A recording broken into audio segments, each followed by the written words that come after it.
जेहलम में loader rickshaw बरसाती नाले में बह गया, 2 अफराद जा बहक जबकि 6 अफराद को जिंदा बचा लिया गया।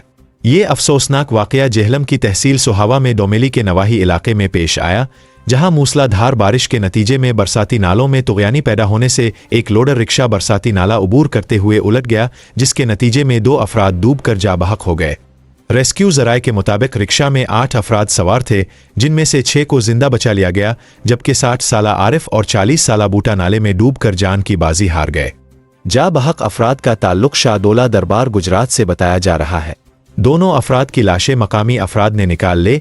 रेस्क्यू टीम ने लाशों को फौरी तौर पर रूरल हेल्थ सेंटर डोमेली मुंतकिल कर दिया।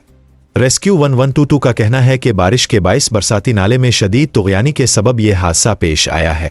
जिला जेहलम में मूसलाधार बारिश के बाइस बरसाती नालों में तुग़यानी आ गई, जिसके नतीजे में मुख्तलिफ इलाकों में मामूलाती जिंदगी मुतासिर हुए।